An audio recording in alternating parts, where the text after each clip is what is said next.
सध्याला क्लासमध्ये प्रेझेंट असलेल्या सर्व टीईटी आणि सीटीईटी या बॅचमध्ये ऍडमिशन असलेल्या आणि ऍडमिशन घेणाऱ्या सर्व भावी शिक्षकांचं आपल्या आजच्या क्लासमध्ये मनापासून स्वागत आहे. सर्वांना माहिती आहे की आपली जी बॅच आहे ती टेस्ट सिरीजची बॅच आहे, हो की नाही? आणि या आपल्या बॅच मध्ये आपण काय करतो, तर टेस्ट सिरीजची जरी करता बॅच असली तरी तुम्हाला आम्ही आमचे लाईव्ह क्लासेस फ्री मध्ये प्रोव्हाइड करतो. त्यासोबतच तुम्हाला आमच्या नोट्स सुद्धा आम्ही फ्री ऑफ कॉस्ट मध्ये तुम्हाला देत असतो. आणि याची जी प्राइस आहे ती फक्त 499 रुपये आहे. तुम्हाला 499 रुपयामध्ये काय काय मिळणार आहे? टेस्ट सिरीज मिळणार आहे, त्यासोबत नोट्स मिळणार आहेत आणि फ्री लाईव्ह क्लासेस सुद्धा तुम्ही जॉईन करणार आहेत. ठीक आहे. तर तुम्हाला ज्यांचं ऍडमिशन बाकी आहे अशा विद्यार्थ्यांनी काय करायचंय, तर 9730600908 या रामसरांच्या नंबरवरती कॉन्टॅक्ट करायचा आहे आणि आपलं ऍडमिशन कन्फर्म करायचे. ठीक आहे. चला, आजचा क्लास आहे आपला सायन्सचा आणि आजचा आपलं गेस्ट लेक्चर आहे माझ्या खूप जवळची चांगली मैत्रीण, त्यासोबत शिक्षिका आणि लेक्चरर असणारी माझी मैत्रीण पृथ्वी शेफ. ही आज आपला क्लास घेणार आहे. ते आपल्याला शिकवणार आहे, सायन्सचं शिकवणार आहे. ते ऑलरेडी सेट नेट क्वालिफाईड आहे आणि त्यांचं मार्गदर्शन आपल्या सगळ्यांना आज मिळणार आहे. तर पुढल्या 2 मिनिटांमध्ये मी त्यांना इन्व्हाइट करतेय, त्यांच्याकडे आपला क्लास हँड ओव्हर करतेय. मला एक वेळ सगळ्यांनी सांगा की माझा व्हॉइस आणि आपला जो व्हिडिओ आहे क्लासचा तो क्लिअर आहे सगळ्यांसाठी? असेल तर चॅट बॉक्स मध्ये मला डन असं कमेंट करायचे किंवा ओके यस असं सांगायचे. ओके मॅम, ओके, चालेल. चला मग आजचा क्लास वेळ न घालवता स्टार्ट करूयात. आज आपण शिकणार आहे सायन्स. ठीक आहे. चला, मी मॅडम कडे हँड ओव्हर करते क्लास. Okay, ready? चलो.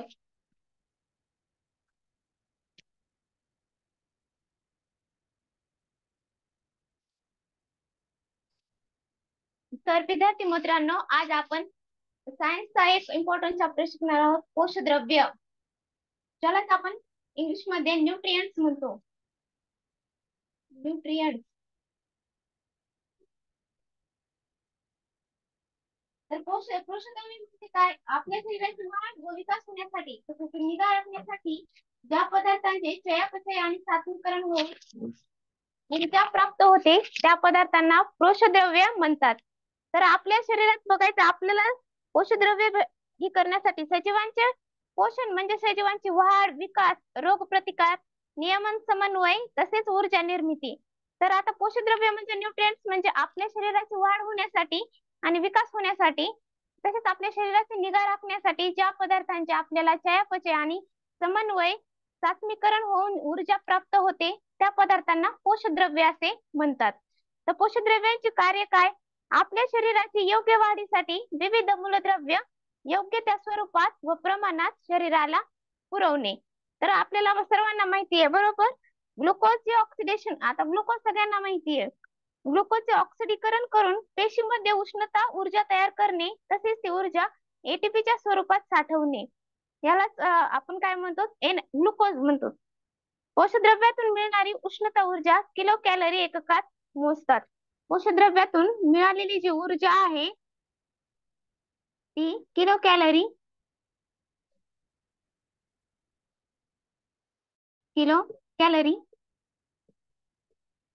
किलो कॅलरी ह्या एककात मोजतात. तर ऊर्जेचं एकक काय आहे? Kilo calorie. एक किलो कॅलरी एक किलो कॅलरी एक kilo calorie is equal to 1000 calorie. तर यावर आपल्याला प्रश्न कसा विचारू शकतात? अन्न पदार्थातून मिळणारी ऊर्जा कोणत्या एककात मोजतात? तर कोणत्या एककामध्ये मोजतात? तर कॅलरी या एककात मोजतात. तर फर्स्ट ऑफ ऑल आपल्याला त्यानंतर बघायचंय पोषकद्रव्याचे प्रकार. पोषकद्रव्याचे प्रकार 6 आहेत. पोषकद्रव्य म्हणजे न्यूट्रिएंट्स. ऊर्जेचं एकक कोणतं? Kilo calorie. 1 किलो कॅलरी म्हणजे 1000 कॅलरी. तर आपल्याला बघायचंय पोषकद्रव्याचे प्रकार एकूण 6 आहेत. त्याच्यामध्ये फर्स्ट येतं कर्बोदके, त्यालाच आपण कार्बोहायड्रेट्स म्हणतो. सेकंड त्यामध्ये येतं प्रथिन, प्रोटीन्स. तिसरं येतं मेद किंवा स्निग्ध पदार्थ.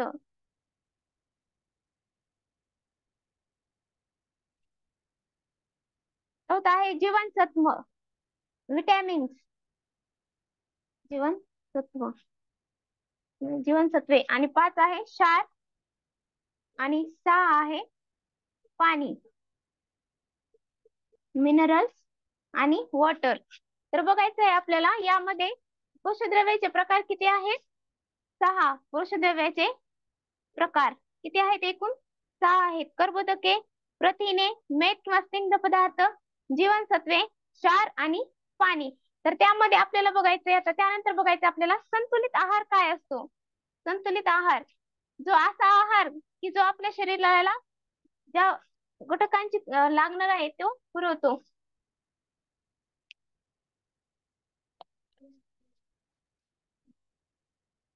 सर्व पोषक तत्वांचा पुरेशा प्रमाणात समावेश करणाऱ्या आहाराला संतुलित आहार म्हणतात. संतुलित आहार म्हणजे बॅलन्स्ड डाएट.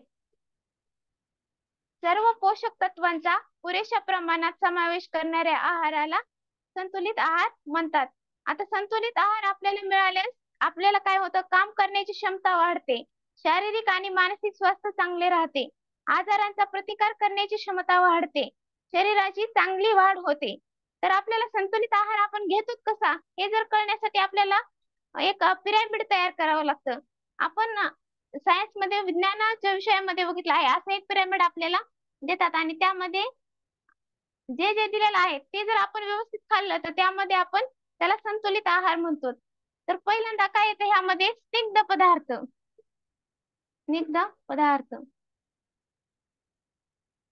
त्यानंतर दुसऱ्या ह्याच्यामध्ये येतं तेल, तूप, लोणी,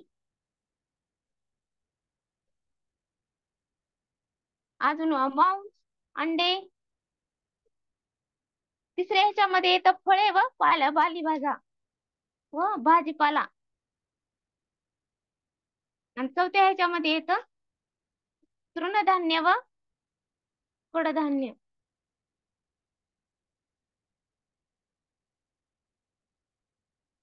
आपण संतुलित आहार कसा घेत आहोत तर हे बघण्यासाठी आपल्याला हे पिरॅमिड आपण सायन्स ह्याच्यामध्ये स्टडी केलेला आहे. त्यामध्ये फर्स्ट ह्याच्यामध्ये येतात स्निग्ध पदार्थ, त्यानंतर येतात तेल, तूप, लोणी. थर्ड ह्याच्यामध्ये म्हणजे स्निग्ध पदार्थामध्ये तेल, तूप, लोणी येतं. दुसऱ्या ह्याच्यामध्ये दुग्धजन्य पदार्थ, त्याच्यामध्ये मांस, अंडे, मांस येतं. पुन्हा तिसऱ्या ह्याच्यामध्ये फळे, भाजीपाला आणि चौथ्या ह्याच्यामध्ये तृणधान्य व कडधान्य. तर आपल्याला फर्स्ट आपल्याला बघायचंय तर पोषकद्रव्याचे वर्गीकरण त्यांनी त्यांच्या कार्यानुसार केलेलं आहे. पोषकद्रव्य संतुलित आहार म्हणजे जो आपल्या शरीराला लागणारा आहार आहे त्याला संतुलित आहार म्हणतात. तर आता बघायचं पोषकद्रव्याचे वर्गीकरण आहे. त्यांनी त्यांच्या कार्यानुसार 3 गटामध्ये वर्गीकरण केलेलं आहे. फर्स्ट आहे ऊर्जा समृद्ध. म्हणजे ज्याच्यामध्ये आपल्याला परिपूर्ण ऊर्जा एनर्जी देण्याची ताकद असते. त्याच्यामध्ये येतात कर्बोदके,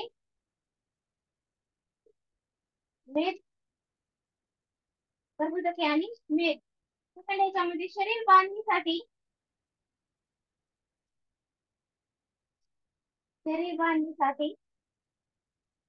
प्रथिने प्रोटीन. आणि थर्ड येतं रोग प्रतिकार नियंत्रण. आणि यामध्ये येतं जीवनसत्वे आणि क्षार.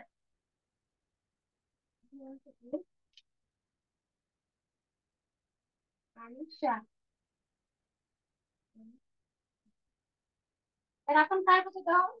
पोषकद्रव्यांचे वर्गीकरण. ऊर्जा समृद्ध त्यामध्ये कर्बोदके आणि मेद, शरीर बांधणीसाठी प्रथिने आणि रोग प्रतिकार नियंत्रण जीवनसत्वे आणि क्षार.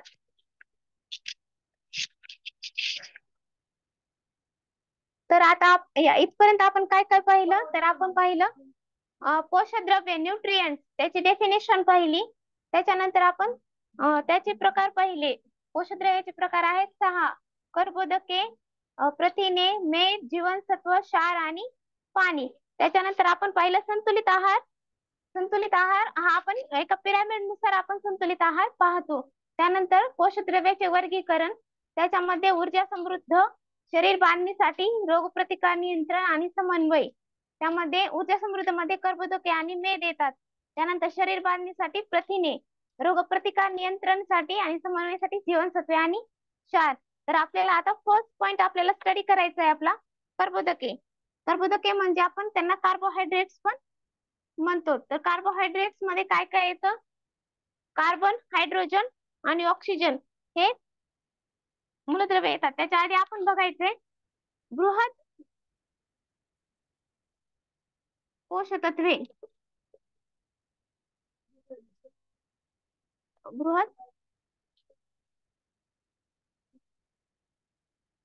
बृहत पोषकतत्वे म्हणजे मॅक्रोन्यूट्रियंट्स. म्हणजे आपल्या शरीरामध्ये किंवा आपल्या आहारात कर्बोदके आणि प्रथिने आणि मेद यांचे प्रमाण जास्त असते. ज्या पोषक कर्बोदके, ज्या जीवनसत्वामध्ये ज्या आहारात कर्बोदके, प्रथिने, मेद यांचे प्रमाण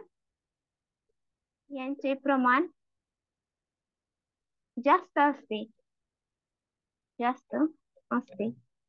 त्यांना आपण मॅक्रोन्यूट्रिएंट्स म्हणतो.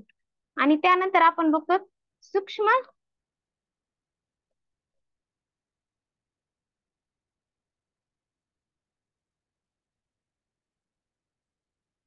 पोषकद्रव्य. त्याच्यामध्ये आपण बघतो जीवनसत्वे आणि क्षार यांचे प्रमाण कमी असते. जीवनसत्व व क्षार यांचे प्रमाण कमी असते. तर आता आपण काय बघत आहोत? पोषक तत्व बघत आहोत. बृहत पोषकद्रव्य त्यांनाच आपण मायक्रोन्यूट्रिएंट्स म्हणतो. कर्बोदके, प्रथिने, मेद यांचे प्रमाण जास्त असते, त्यांना बृहत पोषक तत्वे म्हणतात. आणि सूक्ष्म पोषकद्रव्ये म्हणजे जीवनसत्व व क्षार यांचे प्रमाण कमी असते, त्यांना आपण काय म्हणतो?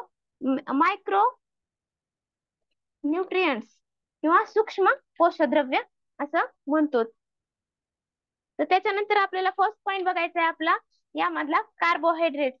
कार्बोहायड्रेट्स काय असतात किंवा कार्बोहायड्रेट्स कशापासून बनतात? तर फर्स्ट पॉइंट आपण बघूयात कार्बोदके.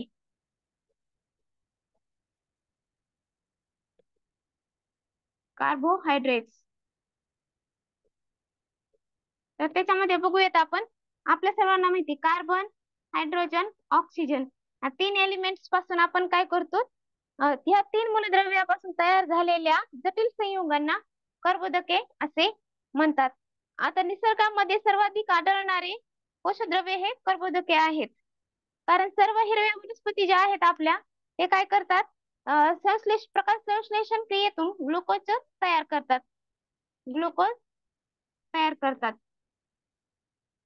प्रकाश संश्लेषणच्या क्रियेमधून सगळे जे वनस्पती आहेत, हिरव्या वनस्पती, ते काय करतात? ग्लुकोज तयार करतात. आणि आपल्याला 225 ते 325 ग्रॅम दररोज प्रतिदिन आपल्याला कर्बोदकाचं आपल्या आहारामध्ये सेवन केलं पाहिजे.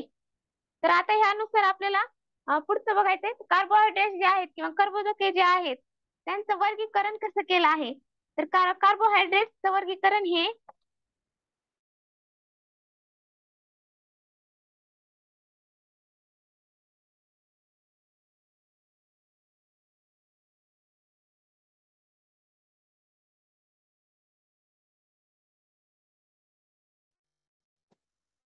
डायसॅकराइड,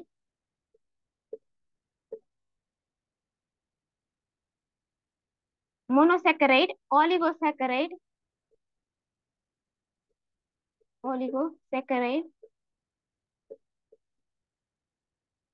आणि थर्ड आहे पॉलिसॅकराइड.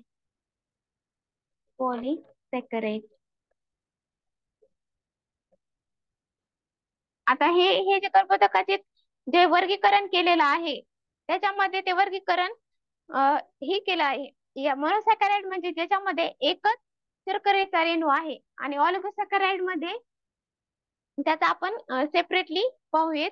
फर्स्टली आपण पाहूयात मोनोसॅकराइड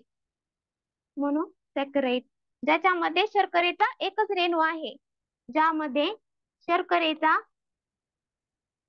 एकच रेणू मोनोसॅकराइड जे आहेत त्यामध्ये शर्करेचा एकच रेणू असतो, त्याला काय म्हणतात मोनोसॅकराइड.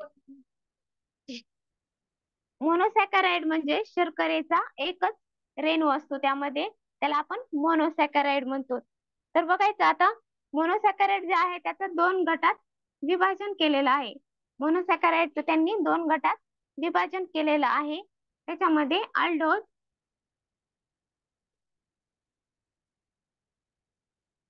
आणि कीटोज. मोनोसॅकराइड जो आहे त्याचं त्यांनी दोन गटामध्ये डिव्हिजन केलेलं आहे, अल्डोज आणि कीटोज. अल्डोज म्हणजे ज्याच्यामध्ये CHO हा फंक्शनल ग्रुप असतो आणि कीटोज म्हणजे ज्याच्यामध्ये हा कीटोन फंक्शनल ग्रुप असतो. आणि अल्डिहाइड मध्ये अल्डोज मध्ये हा अल्डिहाइड फंक्शनल ग्रुप असतो आणि कीटोज मध्ये हा CO हा फंक्शनल ग्रुप असतो. तर त्याच्यामध्ये त्यांनी एक्झाम्पल दिलेले पण आहेत. तर आपल्याला माहिती आहे अल्डोजचं जे एक्झाम्पल आहे फेमस ग्लुकोज आहे, ग्लुकोज शुगर आहे, आणि कीटोजचा फ्रुक्टोज. एक्झाम्पल मध्ये आपण बघतो, उदाहरण मध्ये बघत आहोत, कीटोजचं जे एक्झाम्पल आहे ते फ्रुक्टोज आहे आणि अल्डोजचं जे एक्झाम्पल आहे ते ग्लुकोज आहे. मोनोसॅकराइड म्हणजे शर्करेचा एकच रेणू त्यामध्ये आहे. तर आपण आता दुसरा पॉइंट बघूयात यामध्ये, जे आपले मोनोसॅकराइड जे आहेत ते बघायचे आपल्याला. मोनोसॅकराइड मध्ये मोनोसॅकराइड कसे आहे, स्फटिक रूपी आहेत, स्फटिक रूपी. जलविद्राव्य, जलविद्राव्य म्हणजे पाण्यामध्ये विरघळतात आणि ह्याची चव पण कशी आहे, चवीला पण गोड आहेत. म्हणजे मोनोसॅकराइड जे कार्बोहायड्रेट्स आहेत ते चवीला पण गोड आहेत आणि स्फटिक रूपी म्हणजे साखरेसारखं आपल्या स्फटिक रूपी आहेत. जलविद्राव्य म्हणजे पाण्यात विरघळणारे आहेत आणि चवीला पण गोड आहेत. तर आता यामध्ये त्यांनी वर्गीकरण केलं आहे अजून कार्बोहायड्रेट्स मध्ये मोनोसॅकराइडचं जे आहे त्यांनी अजून पुढे वर्गीकरण केलं आहे.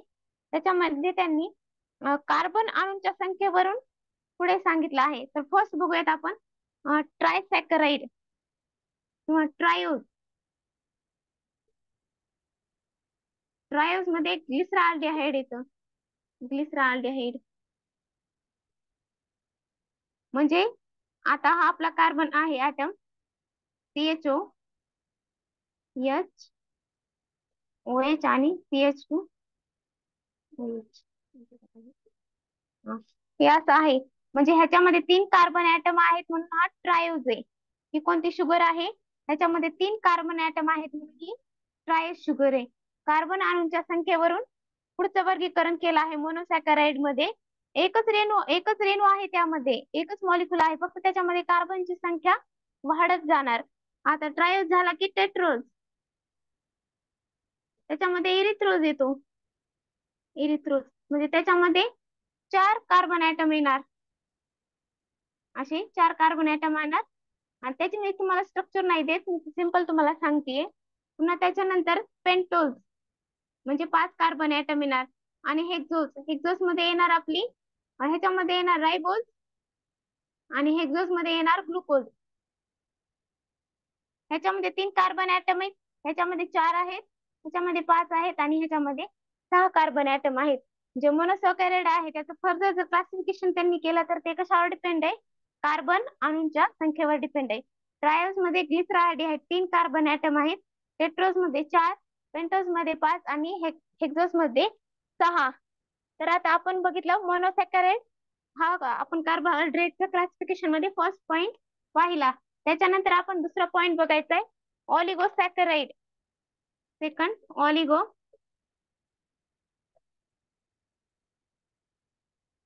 ऑलिगोसॅकराइड. तर त्याच्यामध्ये बघायचंय आपल्याला सेकंड मध्ये ऑलिगोसॅकराइड. आपण बघितलं मोनोसॅकराइड मध्ये एकच शर्करेचा रेणू होता, याच्यामध्ये 2 ते 10 शर्करेचे रेणू असणार आहेत. तर ह्याच्यामध्ये बघायचं आता ह्याच्यामध्ये पण फर्दर क्लासिफिकेशन केलं आहे, डायसॅकराइड, ट्रायसॅकराइड, टेट्रासॅकराइड. तर हे पण कसे आहेत सेम, जसे मोनोसॅकॅराइड होतं तसंच जलविद्राव्य, स्फटिकरूपी, आणि थर्ड पॉइंट कोणता, चवीला पण ही कशी आहे, गोड आहे, चवीला पण गोड आहे. तर सेम मोनोसॅकॅराइडचं जसं होतं तसंच ह्याचं पण आहे. तर ह्याचं फक्त क्लासिफिकेशन बघायचं, फक्त डिफरन्स काय ह्याच्यामध्ये 2 ते 10 शर्करेचे रेणू असणार आणि मोनोसॅकॅराइड मध्ये एकच शर्करेचा रेणू असणार. आणि जसे मोनोसॅकॅराइड जलविद्राव्य होता, स्फटिकरूपी होता, चवीला गोड होता, तसंच हे पण ऑलिगोसॅकॅराइड पण चवीला गोड आहे. तर फर्दर क्लासिफिकेशन आपण बघायचंय ऑलिगोसॅकॅराइडचं. तर त्यामध्ये काय त्यांनी एक्झाम्पल दिले आहेत, डायसॅकराइड, म्हणजे त्याच्यामध्ये आता किती असणार, 2 शर्करेचे रेणू असणार. ट्रायसॅकराइड आणि टेट्रासॅकराइड.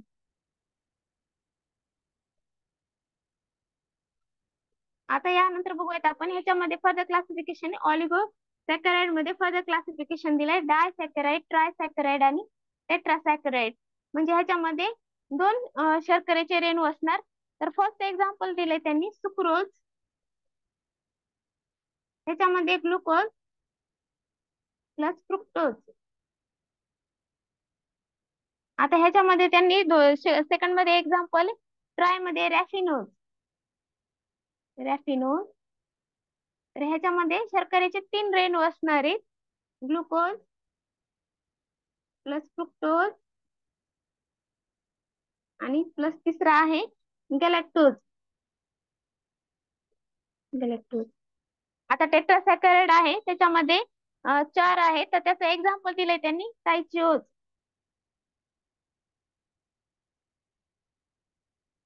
त्याच्यामध्ये बघा किती येणार, त्यामध्ये किती येणार, 4 येणार. तर त्याच्यामध्ये बघायचं ग्लुकोज प्लस फ्रुक्टोज आणि 2 मॉलिक्युल्स ऑफ गॅलॅक्टोज, किती झाले, 4 झाले. तर बघायचं ऑलिगोसॅकराइड मध्ये फर्दर क्लासिफिकेशन दिलंय, डायसॅकराइड मध्ये सुक्रोज, ग्लुकोज प्लस फ्रुक्टोज, ट्रायसॅकराइड मध्ये रॅफिनोज हे एक्झाम्पल आपण घेतलं आहे, ग्लुकोज प्लस फ्रुक्टोज प्लस गॅलॅक्टोज. टेट्रासॅकराइड मध्ये 4 आहेत, ग्लुकोज, फ्रुक्टोज आणि 2 गॅलॅक्टोज.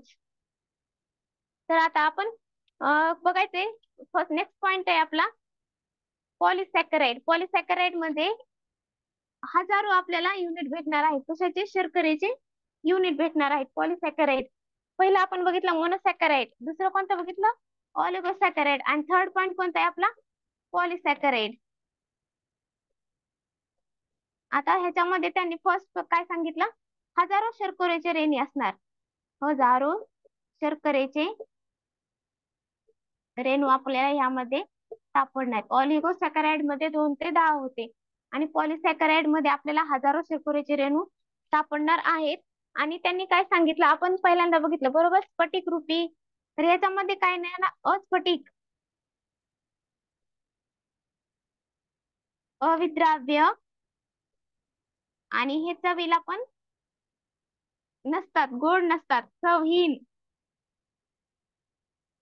पॉलिसॅकराइड कसे, हजारो शर्कराचे रेणू असणार, अस्फटिक, अविद्राव्य आणि चवहीन. आपण बघितलं मोनोसॅकराइड, ऑलिगोसॅकराइड कसे आहेत, अस्फटिक, स्फटिक आहेत, विद्राव्य आहेत आणि चवीला पण गोड आहेत. तर बघायचं आता ह्यामध्ये पॉलिसॅकराइड मध्ये एकापेक्षा जास्त मोनोसॅकराइड युनिट असतात आणि त्याच्यामध्ये पण होमो आणि हेट्रो असे 2 टाइप दिलेले आहेत. होमो म्हणजे सेम ग्लुकोजचे युनिट किंवा सेम प्रकारचे एकाच प्रकारचे मोनोसॅकराइड असणार होमो मध्ये, आणि हेट्रो मध्ये भिन्न प्रकारचे मोनोसॅकराइड युनिट असणार. तर आता बघायचे आपल्याला कर्बोदकाचे कार्य बघायचे. तर कर्बोदकाचे आपल्याला काय बघायचे, आता लास्ट पॉइंट आहे आपला कर्बोदकाचे कार्य. तर त्यामध्ये बघायचे आपल्याला कर्बोदकाचे कार्य काय काय असतात, तर ऊर्जेचा स्रोत आहे.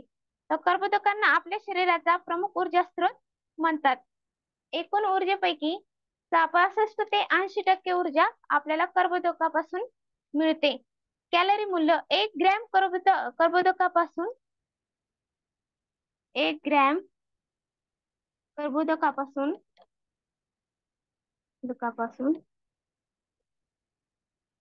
4.1 कॅलरी, 4.1 कॅलरी ऊर्जा मिळते. तर आपल्याला बघा आपण काय बघत आहोत आता, कर्बोदकाचे कार्य बघत आहोत. तर कर्बोदकांना आपल्या शरीराच्या प्रमुख ऊर्जा स्रोत म्हणतात. एकूण ऊर्जेपैकी 65 ते 80% ऊर्जा ही आपल्याला कुठून भेटते, तर कर्बोदकापासून भेटते. आणि 1 ग्रॅम कर्बोदकापासून आपल्याला 4.1 कॅलरी इतकी ऊर्जा भेटते. हा आपल्याला MCQ म्हणून येऊ शकतो. 1 ग्रॅम कर्बोदकापासून 4.1 कॅलरी ऊर्जा मिळते. आणि म्हणून यांना काय म्हणतात, शारीरिक इंधन किंवा आपल्याला बॉडी फ्यूल पण म्हणतात. म्हणजे कर्बोदक आपल्याला काय करतं, पूर्ण आपल्या बॉडीला चालवण्यासाठी आपल्याला कर्बोदकांचं प्रमुख ऊर्जा स्रोत म्हणून आपल्याला कर्बोदकापासून ऊर्जा भेटते. तर अशा प्रकारे आता दुसरा पॉइंट बघूयात आपण. तर आता बघायचं कर्बोदके कसे महत्वाचे आहेत. आता आपण नेक्स्ट पॉइंट बघू. जास्तीच्या कर्बोदकाचे रूपांतर आपल्या शरीरात शर्करेचे उपयोग फक्त मोनोसॅकराइडच्या स्वरूपातच होतो. आपल्या शरीरात शर्करेचा उपयोग फक्त मोनोसॅकराइडच्या स्वरूपातच होतो. म्हणजे सर्व मोनोसॅकराइड आणि डायसॅकराइडचे रूपांतर मोनोसॅकराइड मध्ये होत असते.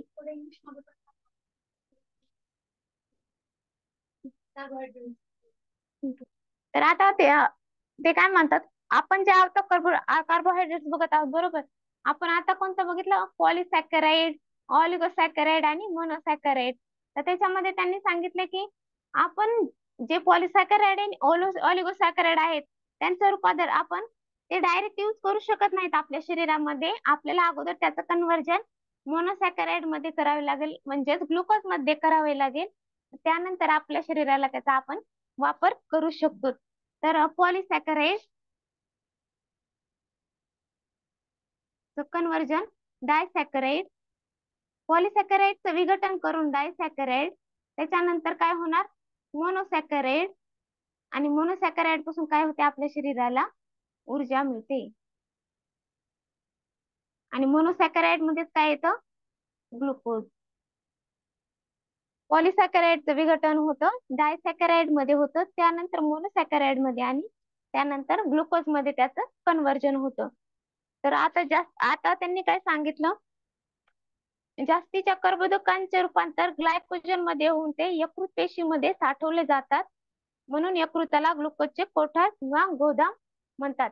आता हे जे जास्तीचे कर्बोदक आहेत ते काय करतात, आपल्या यकृत पेशीमध्ये साठवले जातात ग्लायकोजनच्या स्वरूपामध्ये. म्हणून यकृताला काय म्हणतात, ग्लायकोजनचे ग्लुकोजचे कोठार किंवा गोदाम म्हणतात. तर आपल्याला नेक्स्ट पॉइंट यानंतर पहिलं आपण बघितलं कर्बोदकाचं पहिलं कार्य काय आहे, तर आपल्याला ऊर्जा देणं. त्याच्यानंतर नेक्स्ट पॉइंट बघूयात आपण, प्रथिनांचा बचाव. प्रथिनांचा बचाव. आपल्या आहारात कर्बोदकांचे सेवन योग्य प्रमाणात केल्यास पेशीतील प्रथिनांचे बचत होते. म्हणजे आता बघा, आपण जर जेवण केलं नाही तर काय होतं, आपल्या शरीरातले प्रथिन जे आहेत, जे आपण साठवलेलं जे अन्न आहे किंवा आपली जी ऊर्जा आहे, आपण जेवण न केल्यास ती यूज होत असते. आणि आपण जर कार्बोहायड्रेट भरपूर प्रमाणात घेतले तर आपल्या सेलमध्ये जे प्रथिन असतात त्यांचा बचाव होतो, आणि आपलं शरीर आपण जे खाल्लेले कार्बोहायड्रेट्स आहेत त्यांचा वापर करून आपल्याला एनर्जी प्रोव्हाइड करतं किंवा ऊर्जा आपल्याला प्रोव्हाइड करतं, आणि सेल मधल्या प्रथिनांचा बचाव होतो. आपण आता 2-3 दिवस जर जेवण केलं नाही तर आपल्या शरीरामध्ये किंवा आपल्या सेलमध्ये जी प्रथिन असतात त्यांचा वापर करून आपलं शरीर आपल्याला एनर्जी प्रोव्हाइड करत असतं.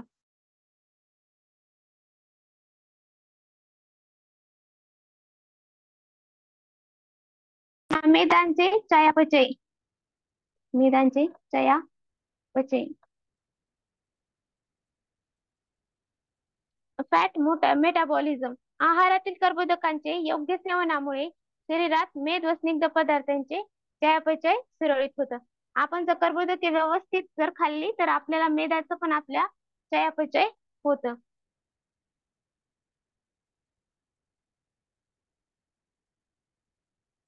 आपल्याला पृथ्वी शेफ मॅडमनी सध्याला सायन्सचा चॅप्टर स्टार्ट केला होता, न्यूट्रिएंट्स. आणि न्यूट्रिएंट्स मध्ये त्यांनी आपल्याला मायक्रो न्यूट्रिएंट्स काय असतात, मॅक्रो न्यूट्रिएंट्स काय असतात, मॅक्रो म्हणजे काय आणि मायक्रो म्हणजे काय याचं आपल्याला समजून सांगितलं. त्यासोबतच त्यांनी आपल्या न्यूट्रिएंट्सचं जे त्यांचं जे डिवायडेशन आहे, क्लासिफिकेशन आहे ते कोणत्या कोणत्या बेसिस वरती आहे. ग्लुकोजला काय म्हणायचं, ग्लुकोज मध्ये कार्बनचे किती युनिट्स असतात, फ्रुक्टोज मध्ये किती असतात, ऑलिगोसॅकराइड्स काय असतात, डायसॅकराइड्स काय असतात, या लहान लहान गोष्टींचं कॅलरी म्हणजे काय, किंवा 1 किलो कॅलरी म्हणजे किती कॅलरी असतात आपल्या बॉडीमध्ये, एका समजा कॅलरी पासून किती युनिट ऊर्जा तयार होते, यासारखी भरपूर माहिती आपल्याला त्यांनी आपल्याला प्रोव्हाइड केलेली आहे. त्यांचा वेळातला वेळ आपल्याला काय दिलाय, त्यांनी आपल्याला प्रोव्हाइड केलाय, त्यामुळे आम्ही त्यांचे मनापासून आभार मानते. आणि आज आपण फक्त पोषण द्रव्य शिकलोय, आणि भरपूर हा जो चॅप्टर आहे त्यांना खरं तर इंग्लिश मध्ये शिकवायला आवडतं बरं का. त्यांनी जे कॉलेजमध्ये शिकवतात त्यांचं मीडियम इंग्लिश मध्ये आहे, पण आम्हाला असं वाटलं की आपल्या क्लासमध्ये जे स्टुडंट्स आहेत किंवा जे भावी शिक्षक आहेत त्यांना आपण मराठीमध्ये कंटेंट प्रोव्हाइड करणं थोडंसं आम्हाला आधी गरजेचं वाटलं. आपला जो नेक्स्ट क्लास असणार आहे त्यामध्ये आपण पृथ्वी मॅडम ज्यावेळेस त्यांना वेळ मिळेल त्यावेळेस त्यांना आपण ज्यावेळेस शिकवायला लावू त्यावेळेस नेक्स्ट टाइम आपण काय करूयात, हे पूर्ण लेक्चर आपण इंग्लिश मध्ये आपण तुम्हाला प्रोव्हाइड करूया, जेणेकरून ज्यांना वाटतं की आम्हाला इंग्लिश मध्ये हवाय क्लास त्यांना इंग्लिश मध्ये पण मिळून जाईल. ठीक आहे. चला, आणखी महत्वाची गोष्ट अशी आहे की आता आपण सायन्सचा क्लास घेतलेला आहे, माझा मॅथ्सचा आणि बुद्धिमत्तेचा जो क्लास आहे त्याची रेकॉर्डिंग तुम्हाला मिळतेच आहे. त्यासोबतच रामशेठ सरांचे आपले इंग्लिशचे जे क्लास आहे, सकाळची क्लास होतो 5:45 ते 5:45 या वेळेमध्ये होतोय. म्हणजे तुम्हाला भरपूर कंटेंट आम्ही विदाउट कॉस्ट, काहीच फीस न घेता आम्ही तुम्हाला प्रोव्हाइड करायचा प्रयत्न करतोय. कारण की आमची इच्छा आहे की भावी शिक्षकांमध्ये की आमचा काहीतरी खालीचा वाटा असावा त्यांच्या प्रयत्नांमध्ये, त्यांच्या यशामध्ये. यासाठी आम्ही सगळेजण प्रयत्न करतोय, आणि त्यासाठी तुमच्या यशासाठी, तुमच्या स्वप्नांसाठी तुम्हाला पण धडपड करायची आहे, हे विसरू नका. ठीक आहे. आता मी रामशेठ सरांना इन्व्हाइट करते. सर, काही तुम्हाला बोलायचंय का, इंग्लिशचा क्लास आपल्याला लगेच स्टार्ट करायचा आहे? एकच मिनिट, चला रामशेठ सरांना बघूयात काय म्हणतात सर, कारण की इंग्लिशचा क्लास पण लगेच होणार आहे. तर हाच कंटिन्यू करायचा आहे की नवीन करायचा स्टार्ट, एक वेळेस समजून जाईल आपल्याला.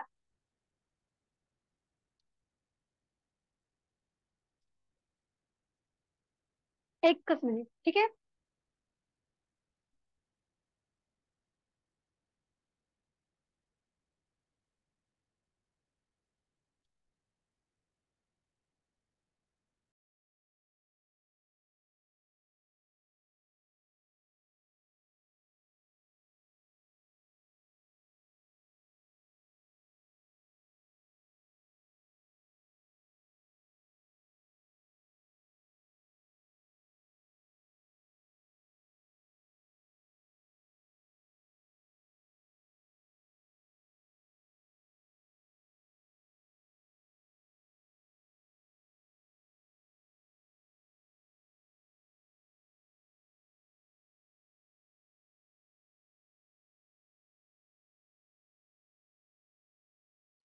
हे चालेल. आपण काय करूयात, हा क्लास इथे स्टार्ट बंद करूयात, क्लोज करूयात. आणि याच मीटिंग वरती तुम्हाला काय करायचंय, 9 वाजता आपला क्लास जो आहे तो इंग्लिश साठी परत रिजॉईन करायचा आहे.